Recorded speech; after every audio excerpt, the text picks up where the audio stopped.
પરમ કૃપાળુ પરમાત્મા શ્રી રામચંદ્રજી ભગવાન. જોકે રામચરિત્ર માનસની અંદર ક્યાંય એવો ઉલ્લેખ નથી આવતો કે રામચંદ્રજી ભગવાને કીધું હોય કે હું ભગવાન છું એમ. કર્મ તમે સારા કરો, માત પિતાની આજ્ઞાનું પાલન કરો, એટલે તમે પણ રામની જેમ રામ જેવા દીકરા થઈને ઉભા રહ્યો. દાખલા તરીકે બજરંગદાસ બાપુ તો એને એવા કર્મ કર્યા એટલે આજની તારીખમાં ગામડે ગામડે એના મંદિર બંધાણા ન કરી. એકેય ગામમાં જઈને એમ નથી કીધું ભાઈ મારું મંદિર તમે બંધાવજો. અને એના નામ ઉપર ધૂન ચડી ગઈ. જ્યારે એ હાજરા હાજુર હતા ત્યારે એની પાસે જે બેસવા જતા હશે સંતો ભક્તો, પણ આખી દુનિયા કાંઈ એની પાસે બેહવા નહીં ગઈ હોય. તો અત્યારે આખી દુનિયા એને પૂછે છે. અને રાત્રે 12 વાગે જાઓ તો 12 વાગે તમને ત્યાં સરસ મજાનું તમારા આત્માને તૃપ્તિ થાય, તમારી જઠરા અગ્નિને તૃપ્તિ થાય એવું ભોજન તમને ત્યાં પીરસવામાં આવે. તો એમ કર્મથી માણસ ઊંચો, કર્મથી નીચો. પણ પ્રથમ કે ને નમીએ ને કે ના લીજીએ ના, માત પિતા ગુરુદેવ આપના, પછી લઈએ પ્રભુજી નાના. માત પિતાની અવગણના કરો, અથવા તો તમારા કોઈ મનના ખૂણાની અંદર જો માત પિતા વિશે કોઈ અવગણના આવે ને તો તમે માણસ નથી, નથી ને નથી. ભલે તમારું શરીર માણસનું હોય, હાથ હોય, પગ હોય, આંખું હોય, કાન હોય, પણ તમે માણસ નથી, નથી ને નથી. પણ એ જ્યારે ખબર પડે ત્યારે બહુ મોડું થઈ ગયું હોય, ત્યારે તમને અંદરથી પસ્તાવો ઘણો થાય છે. એક દીકરાનો બાપને અહીંયા જન્મ થયો, દીકરો ધીરે ધીરે મોટો થયો, બહુ લાડ લડાવેલા, પણ નાનપણથી એના બાપા એને ટોર્ચર કરે. ગમે તે વસ્તુ પડી હોય તો તરત જ એને કે આ લઈ લે, ફલાણું લઈ લે. ખબર નથી પડતી, ઘરની અંદર કચરો ન રખાય, લક્ષ્મી વહી જાય, ઘરની અંદર આમ ન કરાય. ખોટે ખોટી લાઇટ ચાલુ હોય તો તરત કે શું લાઇટ ચાલુ રાખે કામ વગરની, બિલ કોને ભરવાનું છે.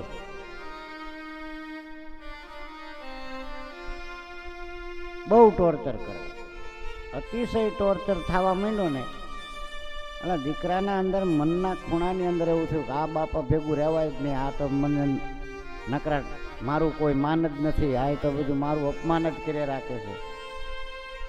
ઘરની અંદર ઝીણો જેવો કચરો પડ્યો હોય તો તરત એમ કે તને ખબર નથી પડતી, આ કચરો લઈ લેવો પડે અહીંથી,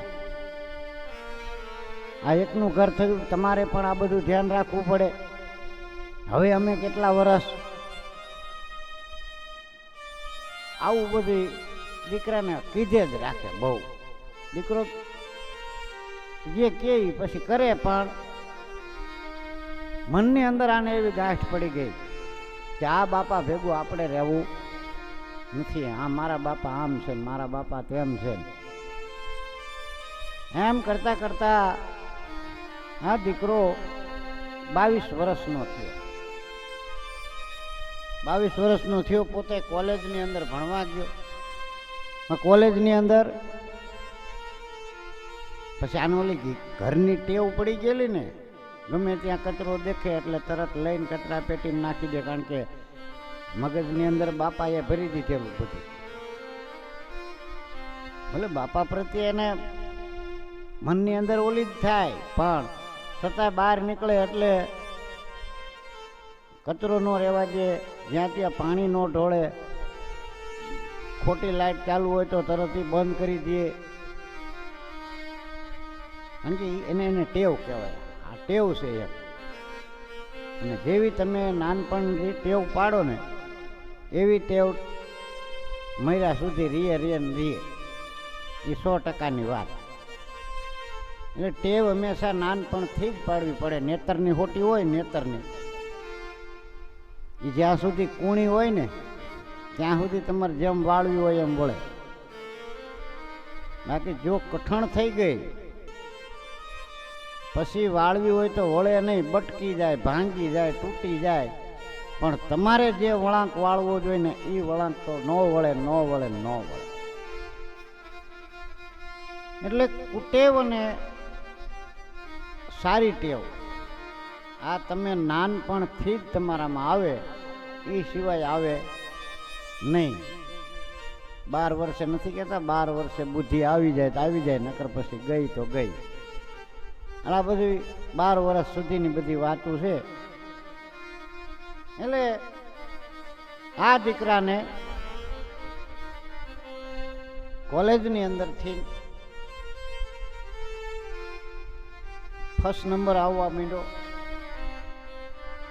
કોલેજની અંદર બધું હાઈ ક્લાસ મજાનું. પણ આ મનની અંદર એવો વિચાર કરે કે મારે હવે આ મૂકી અને વિદેશની અંદર વયું જવું છે ગમે એના ભેગું. બાપે આપણે આ બાપા ભેગું રહેવું નથી. આવા ટોર્ચર કરે એવા બાપા ભેગું રહેવાય નહીં.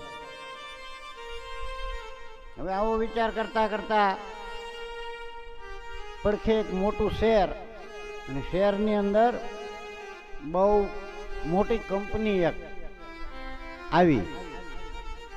આ કંપનીની અંદર ઇન્ટરવ્યુ બહાર પડ્યા એટલે આ છોકરાનું નામ પણ એમાં આવ્યું. એટલે બાપાએ તેને સવારે 6 વાગે જગાડ્યો. ઉઠાઈ, હાલ ઇન્ટરવ્યુ દેવા જા, અને જો પાસ થઈને જ આવજે. જો ન પાસ થયો હોય તારો વારો કાઢી રાખે. ઓલાએ મનની અંદર ગાંઠ વાળી લીધી કે નપાસ થઈને જ આવવું.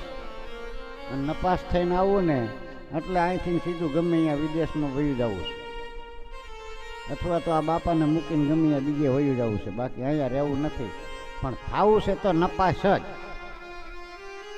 આવો મનની અંદર વિચાર કરી લીધો. પણ બાપાએ ઉઠાડ્યો એટલે કાંઈ બોલ્યો નહીં. મનની અંદર આવો ઘોરાતો ઇન્ટરવ્યુ દેવા માટે તો ઘરેથી નીકળો. હવે ઘરેથી નીકળો, કંપનીએ પહોંચ્યો. કંપનીમાં બધે સીસીટીવી કેમેરા મૂકેલા, દરવાજામાં, અંદર લોબીમાં, જ્યાં રસ્તો હતો પસાર થવાનો ત્યાં ઘણા બધા વિદ્યાર્થી, લગભગ 101 વિદ્યાર્થી ત્યાં ઇન્ટરવ્યુ દેવા માટે આવેલા. એની અંદર આનું નામ હતું. ઇન્ટરવ્યુ જે લેવાવાળા સાહેબો હતા એ સેલા રૂમની અંદર 4 સાહેબો, 3 સાહેબો અને 1 બેન આ ઇન્ટરવ્યુ લેવા માટે બેઠેલા. અને ત્યાં આગળ આ બધા ટીવી, ત્યાં સીસીટીવી કેમેરામાં શું થઈ રહ્યું છે એ બધું આવડા ત્યાં બેઠા જોવે. દીકરો અંદર ગયો.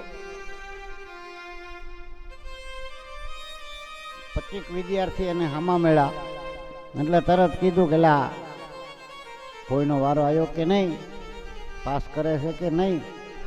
તો બધાને ફેલ જ કરે.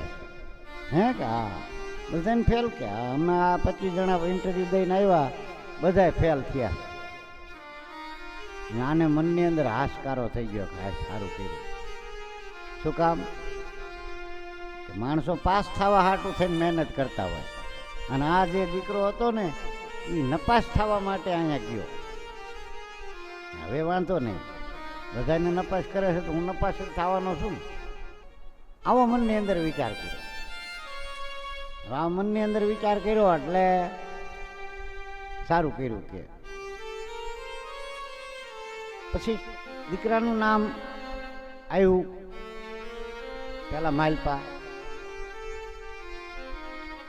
સૂરજકુમાર અંદર પધારે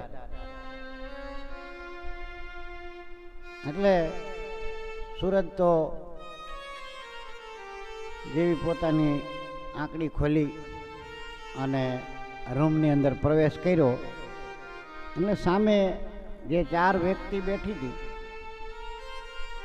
એમાં એક વ્યક્તિ હતી ટીવી માથે બેઠેલી, બાકીના 2 સાહેબો અને એક મેડમ, આ 3 બેઠેલા.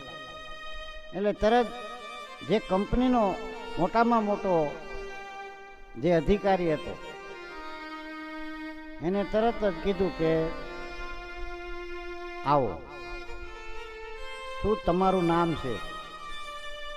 એટલે કીધું કે ભાઈ મારું નામ સુરજ. અચ્છા સુરજ, ક્યારથી તમે નોકરી ઉપર આવો છો? ઓલો વિચારમાં પડી ગયો કે આ મને કાંઈ પૂછ્યું નહીં, ખાલી એટલું જ કીધું કે શું તમારું નામ અને ક્યાંથી આવો છો,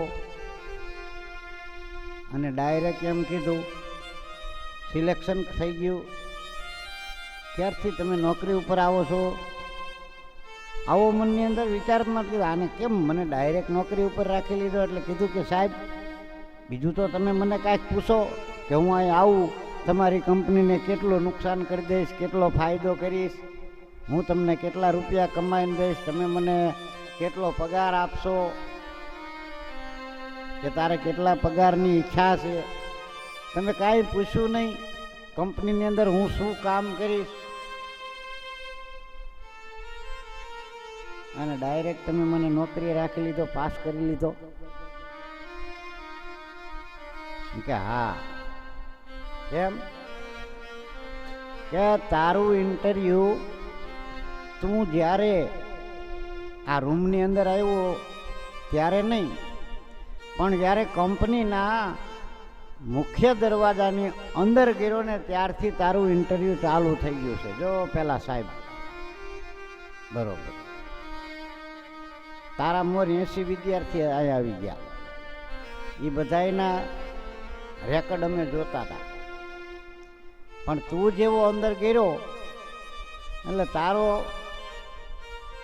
રેકોર્ડ એવો નીકળ્યો કે તું અંદર ગીરા ભેગો જ. હવે તને ખબર નથી કે આ માવા કોને ખાધા છે, આ ગુટકા કોને ખાધા છે. હા સાચી સાચી. તો એ માવાના કાગળિયા તરત તે ઉપાડીને કચરા પેટીમાં નાખ્યા. ગુટકાના જે હતા એટલે અમારી કંપનીને સાફ રાખવામાં તો તું હોશિયાર છો, એ તો અમારું પાકું થઈ ગયું. પછી તું અંદર ગયો એટલે તારા ચપ્પલ તે બરાબર બહાર ઉતાર્યા. બધાના બૂટ જો પહેરી પહેરીને બધા આવતા હતા, પણ તારા તે બૂટ હતા કંપનીની બહાર કાઢ્યા. એટલે તને એમ તો થયું કે ભાઈ આ મારી કંપની છે તો આ બગડવી ન પડે, આ બગડશે, લોબી બગડે તો સાફ કરવા વાળાને પૈસા દેવા પડે. એટલે એટલું તો નક્કી છે કે તું આ કંપનીને બગડવા તો નહીં જ દે. ત્રીજું કે તું જ્યારે દાદરા ચડતો હતો ત્યારે દાદરા ઉપર ધોળા દિવસે લાઇટ બળતી હતી, એટલે તે તરત સ્વિચ બંધ કરી, વ્યવસ્થિત લાઇટ બંધ કરી દીધી.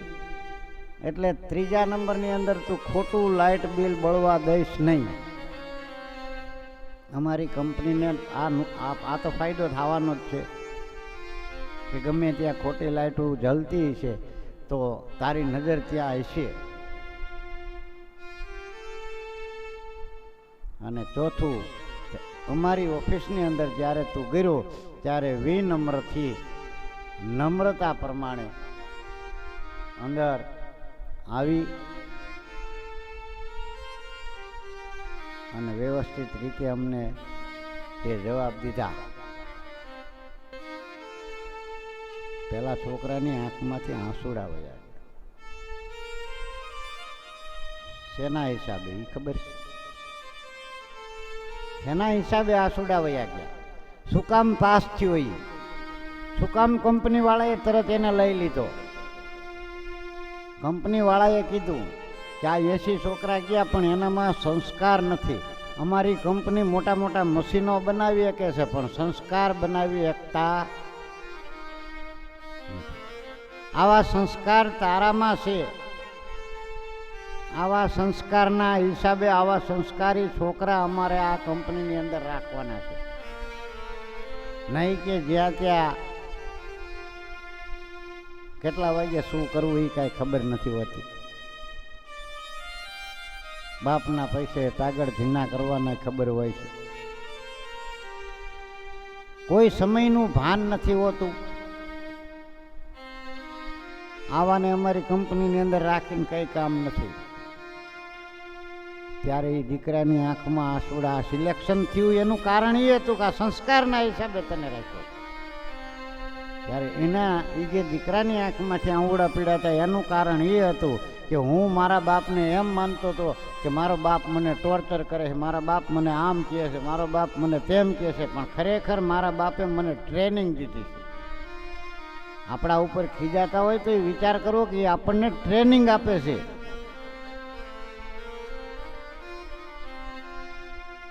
કારણ કે તમે બહાર નીકળો તો તમને તમારું સોમાનની તો પડી હોય કે નહીં. તમારું જે સોમાન છે, જે તમારા સંસ્કાર છે એ ઘરેથી જ મળે છે. સંસ્કારની કોઈ ચોપડી મળતી નથી. સંસ્કાર તમારા માત પિતામાંથી જ મળે છે, એ સિવાય સંસ્કાર ક્યાંય મળતા નથી. એટલે તને નોકરીએ રાખવાનું અમારું એટલું જ કારણ છે. અને તું પાસ થઈ ગયો તો જા, તારો પગાર ચાલુ, કાલથી નોકરી ઉપર આવી જાય છે. એટલે આ બાપ દીકરાને આંસુડા પડી ગયા છે. આવ્યો તો નપાસ થવા, પણ સંસ્કારના હિસાબે એ કંપનીની અંદર એ પાસ થઈ ગયો છે. એટલે એવું ન માનવું કે આપણને આપણા બાપા કાંઈક કહેતા હોય તો એ આપણા હાટું કહેતા હોય. એટલો વિચાર કરો કે બાપ આપણને ક્યારે કહેતો હોય. એ એટલા માટે કહે છે કે મારો દીકરો નામ રોશન થાય.